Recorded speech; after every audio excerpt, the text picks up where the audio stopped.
Olá pessoal, tudo bem? Nós vamos finalizar hoje o estudo do livro do Apocalipse. Desde março do ano passado nós vimos estudando o livro de Daniel, todas as profecias de Daniel e todo capítulo por capítulo de Apocalipse.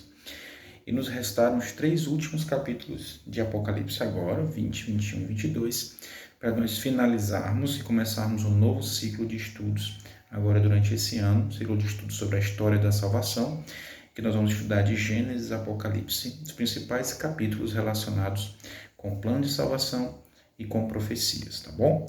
Mas finalizando o nosso estudo, nós vimos Apocalipse desde o capítulo 1, né? Todas recapitulando sempre a ideia da repetição e ampliação, né? Nas 7 igrejas, 7 selos, 7 trombetas.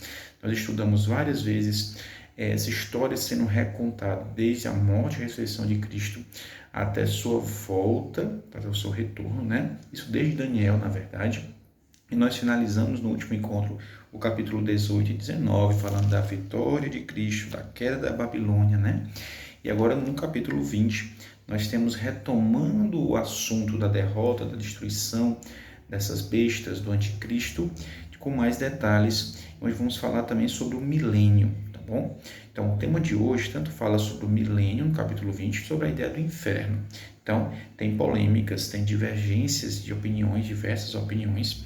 Eu vou trazer para vocês aquela que eu mais concordo, aquela que é a visão historicista, que a gente vem vendo desde Daniel, uma visão mais acadêmica, que eu concordo mais, e uma visão que tem pessoas que entendem que esse milênio não existe, ou que ele já está se cumprindo, ou que esse milênio de paz vai acontecer antes da volta de Cristo, ou depois da volta de Cristo.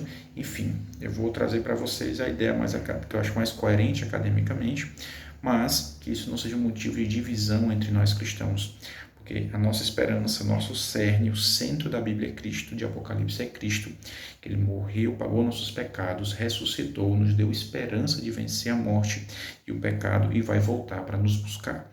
Mas aqui, pela questão do tempo, eu não vou ter como discutir todas as opiniões, mas estou disponível no Instagram aí pelo chat ou também no WhatsApp para discutir opiniões, tá certo? Divergências, para a gente esclarecer, de maneira de discutir ideias, tá bom?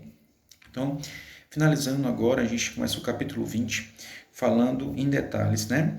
Que João observou que desceu dos céus um anjo com a chave do abismo e uma grande corrente em sua mão. Ele prendeu o dragão, o diabo, né? A antiga serpente, que é o diabo, Satanás, e o amarrou por 1000 anos. Lançou no abismo, onde fechou e pôs um selo sobre ele, para que não enganasse mais as nações, até que os 1000 anos se completassem. Depois disso, é necessário que ele seja solto por um tempo para ser destruído. Então, já iniciando aqui com vocês, qual a sequência historicista que nós estamos seguindo aqui no nosso estudo.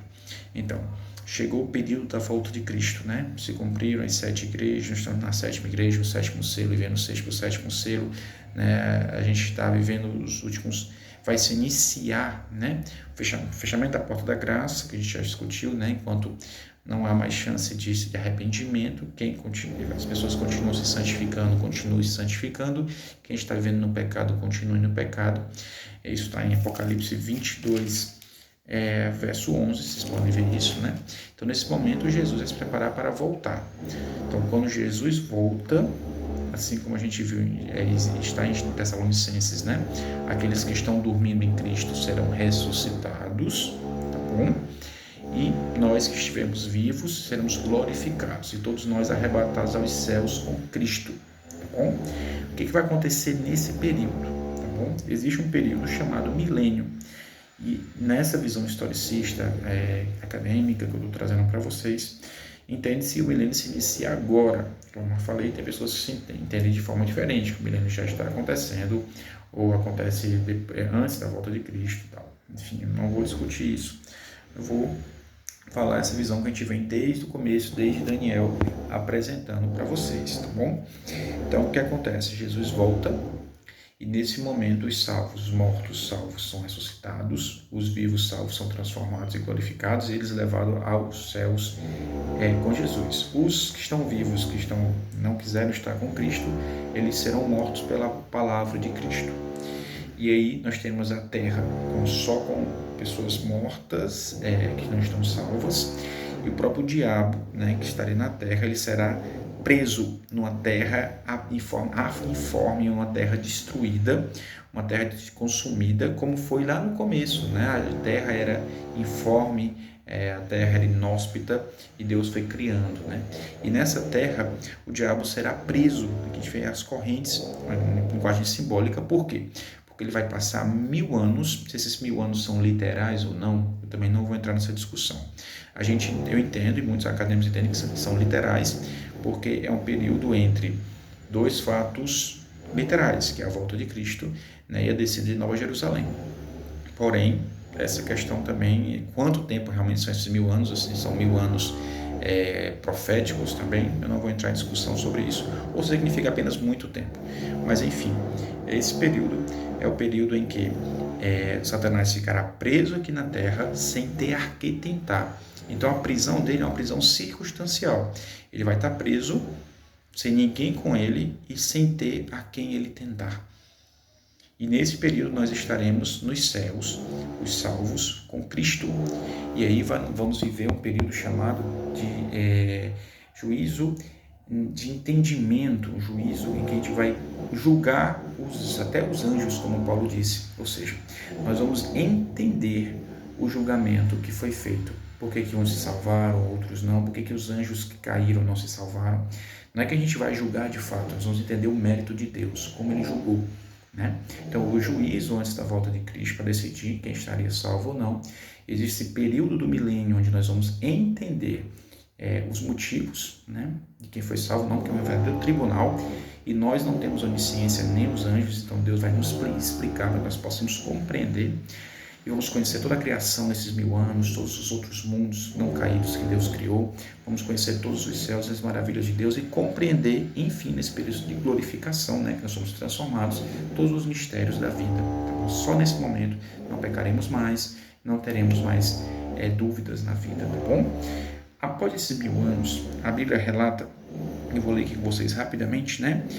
E olhei e vi alguns tronos, lhe foi entregue o poder de julgar, neles nos tronos se assentaram, e vi as almas dos que foram degolados por causa dos testemunhos de Jesus, né? E fala assim, né? Mais para frente, eles reviveram e reinaram com Cristo durante 1000 anos, que a gente falou agora, né? Esses que foram mortos por Cristo, os salvos em Cristo foram revividos e reinaram por 1000 anos. Entretanto, os demais mortos não reviveram até que se completassem os 1000 anos. Como eu falei para vocês, os que não estavam salvos ficaram mortos, né? Até se completar os 1000 anos. No verso 6 agora. Bem-aventurados os santos que tomaram parte da primeira ressurreição. Ou seja, a primeira ressurreição são daqueles que experimentaram a primeira morte, né? A morte física, e foram ressuscitados na primeira ressurreição. Ressurreição dos salvos. Só que existirá depois do milênio a segunda morte, e nesse caso também pode haver também a segunda ressurreição. Então essa segunda ressurreição, no segundo momento, é para aqueles que não estão salvos, tá bom? Então quando você fala em primeira morte é o que nós podemos passar, todos nós. Mas a segunda morte é quando será a morte definitiva após o milênio. Porque após o milênio, com a descida da Nova Jerusalém, como a gente vai ver, os mortos não salvos serão ressuscitados e haverá o último confronto.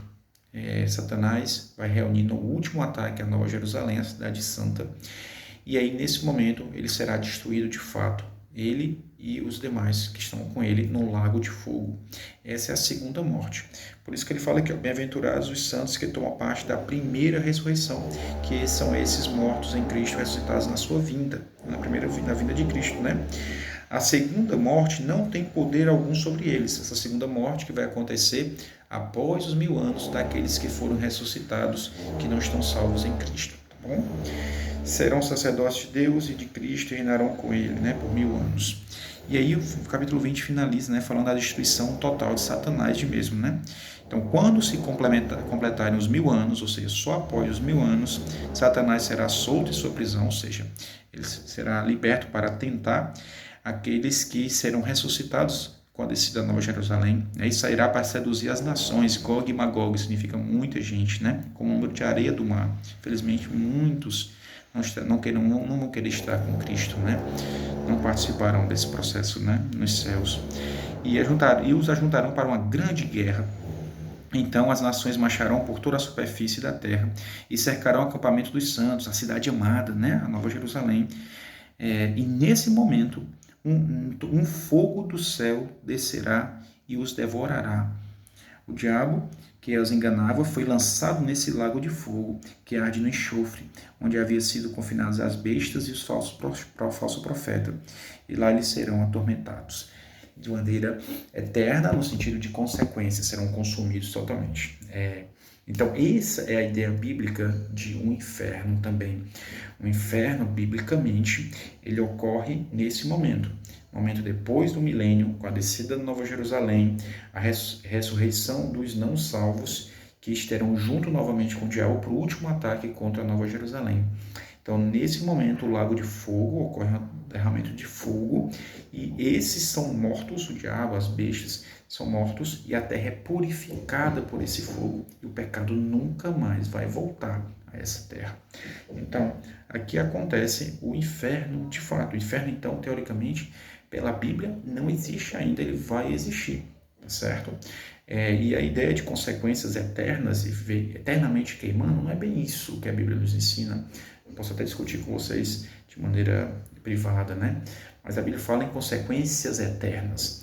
O contrário da vida eterna não é morte eterna, não é vida morta em morte eterna, mas é morte. O contrário de vida eterna é morte.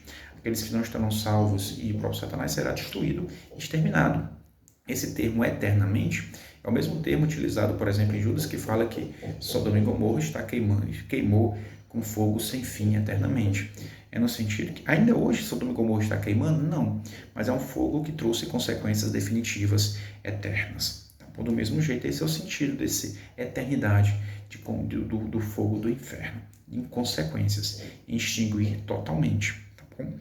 Então, nesse momento, a terra vai ser purificada, totalmente purificada. Ocorreu, né, a descida da Nova Jerusalém nesse momento, que é exatamente o capítulo 21, que fala da descida, descreve essa descida da Nova Jerusalém, explicando para a gente que maravilha, essa Nova Jerusalém, que era a cidade que Jesus prometeu para lá, né? Jesus fala em João 14, né? Estarei subindo aos céus quando eu preparar moradas para vocês e irei retornar para buscá-los, né? Exatamente isso que Jesus faz. E aí, nesse momento, a terra estará purificada. E eu quero que vocês vejam aqui no capítulo 21, toda essa descrição, né? Então, vi um novo céu e nova terra, pois o primeiro céu e a primeira terra já haviam passado. Vi também a cidade santa, a nova Jerusalém, que descia dos céus, da parte de Deus, adornada como uma linda noiva para o seu esposo amado.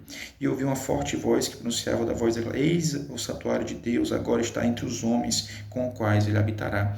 Então, o santuário de Deus vai ser aqui na terra, a Nova Jerusalém aqui na terra.